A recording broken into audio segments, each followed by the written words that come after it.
What exactly did Aizen plan?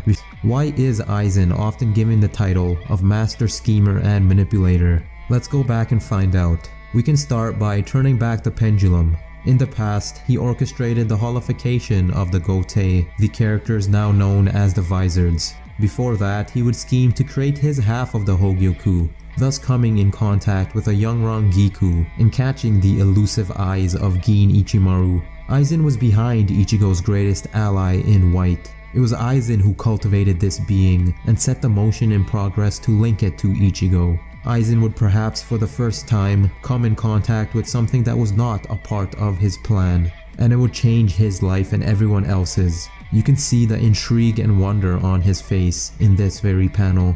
Thus, Aizen played a vital role in Ichigo's conception, witnessing White melding together with Masaki while saving Isshin, which in turn would lead to Ichigo. Now, back to the start of Bleach. In the beginning, Aizen would wipe out Central 46 and control the Soul Society from the shadows. From there, he would send Rukia, the wielder of Urahara's Hogyoku, to the Soul Society. Rukia would be drawn to Ichigo, and no wonder, Ichigo was a relative to Rukia's mentor, Kain Shiba, and he looked just like him. Ichigo had latent spiritual powers just waiting to be unlocked, and it was Rukia who would be the catalyst to that. She would ignite the engine and finally start the journey of the world's greatest hero. Aizen would send over Fishbone D, a hollow, to attack Ichigo's family to unlock Ichigo's powers, and he correctly predicted this as Rukia would transfer her powers to Ichigo.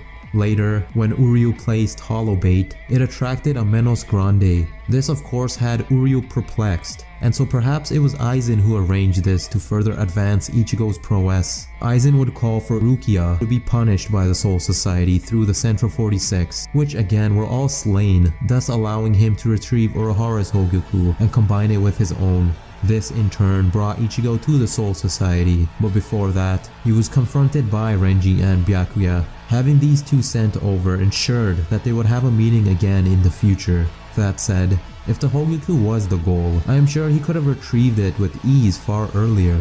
The argument against this was that he needed the Sokyoku to get the Hogyoku from Rukia, but instead he found a different way once he faked his death and gained access to hidden documents and technology within the Soul Society. However, if you assume that he could have found a way to get it earlier, it was like Aizen wanted to use all of these events to bring out the latent potential of Ichigo as well as those around him.